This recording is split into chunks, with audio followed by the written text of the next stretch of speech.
Hi, Dr. Hanson. It's so grateful to have you here today. Thank you so much for taking the time to speak with me. I really appreciate it. Oh, I have a lot of respect, and I'm so glad we are doing this. And what you are doing is very good and important. Okay, for a quick introduction, my name is Jaslyn Kaur, and I'm currently working on a youth focused case study exploring mental health, emotional resilience, and personal growth among teenagers. Your work, especially around practical neuroscience and emotional well being, has been incredibly impactful, and I'm really grateful for the opportunity to learn from you today. Teens often find themselves in the red zone, whether it's a full blown panic attack before a final or a heated argument that feels like it's spiraling out of control. If we only have 30 seconds to hit the emergency brake on our nervous system, which is the most effective brain hack to regain our seat back at the wheel. Have a few long exhalations. You can even do it where you inhale for 1, 2, 3, and exhale 2, 3, 4, 5, 6. Do that 3 times, and it will slow your heart rate. It will immediately calm you down. If you want a bonus, a second thing you can do is lift your eyes to the horizon while you do the breathing, because when our gaze goes out to the horizon or even above, that naturally moves us into the big picture and moves us away from all kinds of immediate self-referential concerns. And if you even have time for a third bonus in 30 seconds, open your heart. Get in touch with one being you care about, your dog, your cat, your friend, your grandmother, and just feel your own heart. Those 3 things. Exhaling, big picture, warm heart, will rapidly take you out of the red zone, at least to pink, if not orange, yellow, and even kind of some green. Very well said. Okay. We live in an age of infinite scrolling and outrage culture that can leave our brains feeling fried and depleted. What can I call a digital hangover? Is it possible to take in the good while still being an active participant in a digital world that is largely designed to make us feel not enough?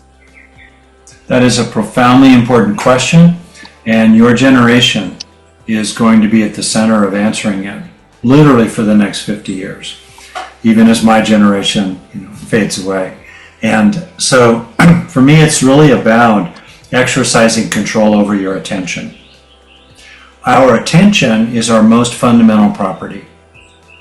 You have control over your attention most of the time. Occasionally, things happen that compel our attention. They're shocking, they're disruptive, they're an emergency, maybe there's a great physical or emotional pain.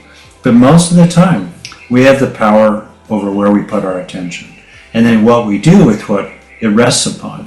So that's very important to claim that power. And to claim that power because, I don't know, if you're like me, and one thing that's great about being a teenager, you don't like being pushed around. That's great, but the people who are pushing you around are hijacking your attention. So it's important to reclaim that power that says, no, you might have my body, I might be stuck in this setting, but I decide where I'm going to put my attention. So to me, that's number 1. Number 2, it's to be really clear about the intentions of others. Some people in social media, they're just spewing. They're just getting stuff off their chest. A lot of other people, though, have a real agenda to hurt others and or to exploit others. They have an agenda. And there's a world of difference between a friend who says some stupid things. All right. It's really different. Someone who is trying to attack you, tear you down, or make you feel bad about yourself, or to try to get some money from you. That's really different. Recognize that. Very good explanation. You have talked about the difference between being the hammer reacting to life and being the hand shaping it. For a teen who feels overwhelmed by the expectations of parents, teachers, and society, what can they start to build an internal compass using neuroplasticity? How do we train our brains to prioritize our own values over everyone else's shoulds? You are asking lifelong questions. They're fantastic. And first of all, sometimes we just need to surrender to the program of other people. We have to take certain classes, we need to get certain grades, we need to satisfy our parents, we need to fulfill a role, sometimes a gender role in our society that boxes us in, because if we go outside that role, it's not safe. Sometimes, rule one is live to see the sunrise. Stay on the game board in life, and to take the long view, to realize that sometimes we just have to submit to or surrender to a pretty bad situation on our way to something better. That's really true. Don't be stupid about that. Don't expose yourself to risks that are dangerous. That said, I think it's always really important to claim that freedom inside your innermost being. What's my plan? How am I using this program for my long-term purposes? What are my values? What do I most care about? And how am I building and using the situations that I'm stuck in to develop my long-term plan? And probably the very best way to do that is to develop yourself internally. Develop your own psychology so that you have competence, you have skills in managing your own thoughts and feelings, and you even have skills about how to learn as you go through life. You get better at getting better, which is the most important thing to get better at of all, because it's the superpower of superpowers that grows the rest of them. So that's what I did when I was about 15. The light bulb went off and I realized, wow, my situation was bad and I was pretty clueless, but every day I could grow a little bit. I could develop a little bit from the inside out, and no one could take that away from me. Thank you. That's an excellent answer, like always. There's a lot of skepticism around toxic positivity, the idea that we should just smile through the pain. How do we distinguish between fake positivity and your practice of positive neuroplasticity? Especially, how do we acknowledge a hard reality while still taking in the good? Fantastic question, as usual. The way I look at it is that the foundation of everything is to be with whatever is true and to not lie about it. The proverb that says that the truth shall set you free. In the contemplative traditions and in science, both, it's about seeing clearly what is actually true. And when we see it, we often have understandable feelings of sadness or anger, outrage, fear. We suffer, understandably. And step one is to be with what you're experiencing, be with what's there. Now, to be able to be with what's there, including sometimes traumatic material, we can only bear it for a few seconds. I emptied my own bucket of tears from my childhood and my teenage years, one spoonful at a time. But at least it's one spoonful at a time. So absolutely foundation is to be with what is real, to experience your experience, feel your feelings, be with what it's like to be you. But that's not where we stop. It's also really important to work with the mind, not just be with it. And that then leads us to letting go and releasing and disengaging from what is painful and burns us and is heavy. We let it go. And after we've released that, it's also important to replace it with some good alternative. some greater skillfulness if we let go of unskillfulness, more accurate thoughts if we let go of thoughts and beliefs that are inaccurate and harmful, to bring in positive emotions like gratitude, compassion, love, as we release fear and anger. So if the mind is like a garden, the foundation is to witness the truth of the garden. Okay, be with it.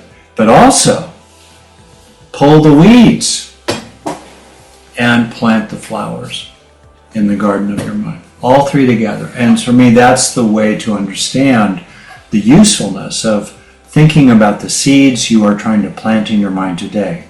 We do this not to avoid our pain, but to grow strengths inside by planting those seeds, taking in good experiences and using them to grow the seeds of resilient well-being inside us. We do that to deal with the pain, to deal with the problems in the world, and to change the world for the better with other people. Excellent answer. I think this answer is going to help a lot of us out there. You have written about paper tigers, tried that tiger a massive stress response but aren't actually dangerous. In the modern world of academic pressure and digital comparison, what are the most common paper tigers haunting young people today? And how do we convince our lizard brain that we aren't actually in mortal danger?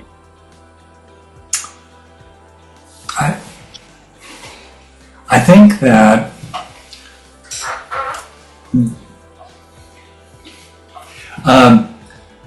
many of these tigers are actually real. In other words, what people think about us, it's a real tiger. And if other people are judging us negatively, right, or if we feel the need that we have to achieve at a certain level or impress people in some ways, these are real things. The thing, though, is that they're like a baby tiger.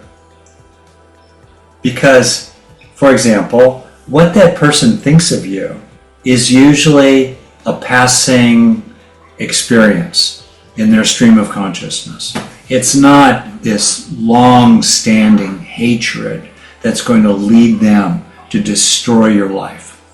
It's a small tiger. It's a tiger. I wish they liked me rather than, think they're superior to me. But it's a small tiger because it doesn't have that much effect on you. And so that's the thing that very often I see, that understandably adolescents do, especially in their relationships, because biologically, thank you, Mother Nature, you are, designed to obsess about what people think of you, because that worked in evolution, to pass on genes that passed on genes. Okay, but so much of what we obsess about and we make into a big tiger is actually a little tiger.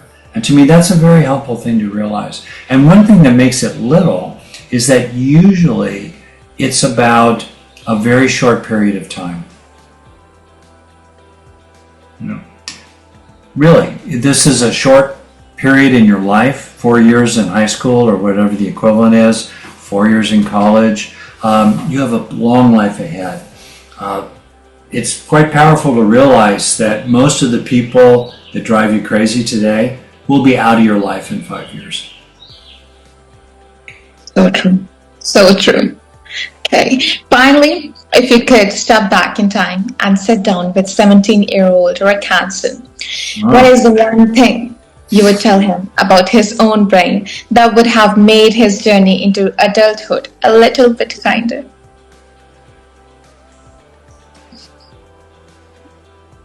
So when I was 17, I was in college, and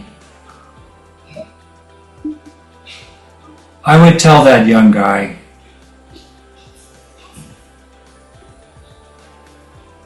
that you can trust in yourself as a fundamentally good person who has nothing to prove to anyone else. That would be the most important thing.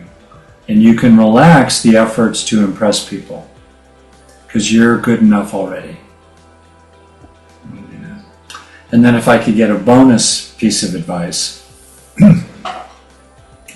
I would tell him, try to be aware of the scripts, the social scripts you are bringing into college and adulthood from your teen years and even younger. And by being aware of those scripts, become free of them increasingly. So that, in my case, you are no longer so afraid about not being wanted or included in various groups. You can let go of those scripts from your childhood and trust in yourself. Yeah, that's what I would say. Dr. Hanson, thank you so much for sharing your insight today. This has been incredibly valuable, not just for my research, but for so many young people who will benefit from your guidance. I truly appreciate your time in being part of this conversation. It's been an honor speaking with you. Thank you again, and I hope you have a wonderful day.